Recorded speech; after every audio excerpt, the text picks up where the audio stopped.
మన తెలంగాణలో మొట్టమొదటి ఫ్యాక్టరీ అవుట్లెట్ మన ముకుంద జ్యువెలర్స్ లో లైట్ వెయిట్ ఆభరణాలు కలెక్షన్స్ ఎన్నెన్నో అన్ని జ్యువెలరీస్ పై VA కేవలం 2 to 12% మాత్రమే. విచ్చేయండి ముకుంద జ్యువెలర్స్. కార్యక్రమంలో నేను నాతో పాటు మా ఎమ్మెల్యేలు జయవీర్ రెడ్డి గారు, BLR గారు, ఎమ్మెల్సీ శంకర్ నాయక్ గారు, బాలు నాయక్ గారు, సీనియర్ శాసనసభ్యులు, కలెక్టర్ గారు, SP గారు, మా మార్కెట్ కమిటీ చైర్మన్లు, మా మేయర్ గారు అందరూ కలిసి పాల్గొని గృహప్రవేశంతో పాటు అదేవిధంగా దాదాపు 2 గంటలు కలెక్టర్ మరియు ఇతర అధికారులతో R&B ఎలక్ట్రిసిటీ కలెక్టర్ని పిలిచి రివ్యూ చేయడం జరిగింది.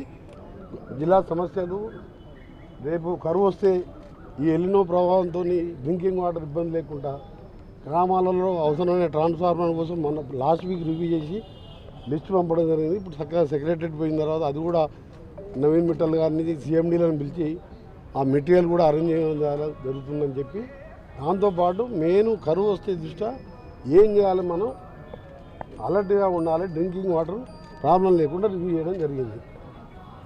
అది ఈరోజు వార్త. మిగిలిన ఉంటే హైదరాబాద్లో మాట్లాడుతున్నాం. 6 నెలల నుంచే మొదలైపోయింది, కానీ మంత్రి గారి వారి టైం దొరక్క కూడా కొంచెం ఆలస్యమైంది. పార్లమెంట్ సమావేశాలు ఉంటుంది దీని అంతటితో, అందుకే ఈరోజు మంచి రోజు ఉండటంతో మంత్రి గారి చేతుల మీదుగా పార్లమెంట్ ఆఫీసు ఓపెన్ చేయడం జరిగింది. ఇన్ని రోజులు ఏ కార్యక్రమంలో కూడా మీరు ఎక్కువ ఇన్వాల్వ్ కాలేదు, అది కూడా ఒక ఆరోపణలు వస్తున్నాయి. ఏ కార్యక్రమంలో ఎందుకు కాలేదు? మంత్రులు ఏమన్నా మిమ్మల్ని రాకుండా అట్లేం లేదు, కానీ మంత్రులు అంత పెద్ద ఇదిగా ఉన్నప్పుడు వాళ్ళ దగ్గరికి అంటే నాకు మిగిలిన చోట నాకు కొంచెం బాధ్యత ఎక్కువ ఉంటుంది. అంటే ఎట్లయితే నల్గొండలో ఇప్పుడు వెంకటరెడ్డి గారు ఎటువంటి ఏ పనున్నా కానీ ప్రజలది ఎప్పటికప్పుడు వాళ్ళు తీరుస్తూనే వస్తున్నారు. కానీ అట్లా కాకుండా నా పరిధిలోకి వచ్చిన నాకు తెలియొచ్చిన ఏ అంశాలు కానీ నా ద్వారా అది కావాల్సినవి ఎప్పటికప్పుడు నేను ఫాలోఅప్ చేస్తూనే ఉన్నా. కానీ ఇది హెడ్ క్వార్టర్స్ కాబట్టి హెడ్ క్వార్టర్స్ నుంచి ఇప్పటి నుంచి ఇక్కడ ఆఫీస్ పెట్టి ఒక PA గారు ఉంటారు. ఇక్కడ నుంచి ఏం మెంతులు ఉన్నా కానీ, ఎందుకంటే అందరికి కూడా ఇది ముఖ్య కేంద్రం అవుతుంది కాబట్టి ఇక్కడ నుంచి కూడా ఏమున్నా కానీ ప్రజలకు అందుబాటులో ఉండాలని ఇప్పటి నుంచి డిసైడ్ చేసినాం. తమ నియోజకవర్గాన్ని అభివృద్ధి చేసుకుంటున్నారు, మాపై చిన్న చూపు చేస్తున్నారని నిన్న సీఎం సభావేదికగా మీరు మాట్లాడారు. అది పెద్ద ఎత్తున వైరల్. జిల్లా మంత్రులు సీనియర్లు కాబట్టి వాళ్ళు ఇంకా ఎక్కువ అభివృద్ధిని చేసుకుంటున్నారు కాబట్టి ఆ అభివృద్ధిని చూసి మిగిలిన నియోజకవర్గాల్లో మాకు కూడా అటువంటి అభివృద్ధి కావాలని కోరుకుంటున్నారు. కాబట్టి ఆ లెవెల్లో అభివృద్ధి చేసుకునే దానికి మాకు సహకారం కావాలి అని చెప్పింది. వాళ్ళు అభివృద్ధి చేసుకుంటున్నట్టే చేసుకోవాలి, వాళ్ళ బాధ్యత. వాళ్ళ నియోజకవర్గానికి ఎమ్మెల్యేలు కూడా కాబట్టి వాళ్ళు చేసుకుంటున్నటువంటి అభివృద్ధి మాకు కూడా కావాలని మిగిలిన నియోజకవర్గాలైన సాగర్ కానీ, దేవరకొండ కానీ, సూర్యాపేట కానీ, మిర్యాలగూడ కానీ ప్రజలు కోరుకుంటున్నారు. కాబట్టి దానికి సీఎం గారి సహకారం ఇస్తే వాటికి ధీటుగా మేము కూడా చేసుకుంటాం. ఒకరికొకరు పోటీగా అభివృద్ధి చేసుకుంటే తప్పేంది, అభివృద్ధిలో పోటీ పడుతున్నాం అని చెప్తున్నాం. మేము హెడ్ క్వార్టర్స్లో అందుబాటులో ఉంటారా ఇప్పటి నుంచి రఘువీర్ గారు?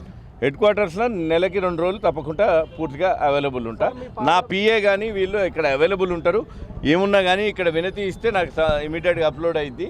అది నా పరిధిలోకి వచ్చినా ఎవరి పరిధిలోకి వచ్చింది ఇమీడియట్గా మేము ఇది చేసి నేను కానీ మంత్రి గారికి కోఆర్డినేట్ చేసుకొని వాటిని రిజాల్వ్ చేస్తాం. పార్లమెంట్ పరిధిలో సమస్యలకు సంబంధించి నిన్న ముఖ్యమంత్రి గారి దృష్టికి తీసుకెళ్లారు. సో వాటిపైన ఎలాంటి స్పందన వచ్చే అవకాశం ఉంది? నా పార్లమెంటు నియోజకవర్గానికి సంబంధించి సమస్యలు కాదు, అభివృద్ధికి సంబంధించి నేను ముఖ్యమంత్రి గారి దృష్టికి తీసుకొని పోయినా తప్పకుండా అవన్నీ కూడా ఆనవే ఉన్నాయి. ఇప్పుడు మిర్యాలగూడ లిఫ్ట్లో ఏమున్నాయి, మిర్యాలగూడ లిఫ్ట్లు జరుగుతున్నాయి పనులు, కానీ రాష్ట్ర ఆర్థిక పరిస్థితి దృష్ట్యా కొంచెం స్లోగా పోతున్నాయి. వాటిని పరుగులు ఎత్తించమని నేను ముఖ్యమంత్రి గారికి కోరుకున్నా. తప్పకుండా వారు చేస్తా అని చెప్పిండ్రు, మాట కూడా ఇచ్చిండ్రు, తప్పకుండా చేస్తారు. అలాగే ఇవన్నీ కూడా SLBC గురించి అయితే ముఖ్యమంత్రి గారే మీ అందరికీ చెప్పిండ్రు. మా సాగర్ నియోజకవర్గానికి సంబంధించి ఒక లింక్ కెనాల్ని కోరుకున్నాం. అదొకటి తొందర పూర్తి చేసి దానికి ఒక 20 లక్షల రూపాయల ల్యాండ్ ఎక్విజేషనే ఉన్నది, దాన్ని తొందర పూర్తి చేసుకుని దాన్ని కూడా ఇవన్నీ కూడా నేను నిన్న ముఖ్యమంత్రి గారిని కోరుకునేవి కూడా మేము ఎమ్మెల్యేలు మంత్రులతోని ముఖ్యమంత్రి గారితో మేము కోఆర్డినేట్ చేసుకొని తప్పకుండా తొందర పూర్తి చేసుకుంటాం. ఈ వచ్చే ఎలక్షన్ల కల్లా పూర్తి చేసుకునే ఎలక్షన్లకు పోతాం. అట్లా చేస్తేనే కదా 12 సీట్లు మేము గెలిపించగలిగేది. అదే మా టార్గెట్. ప్రజలకు పోయే ముందు మేము ఇవన్నీ పూర్తి చేసుకునే పోతాం.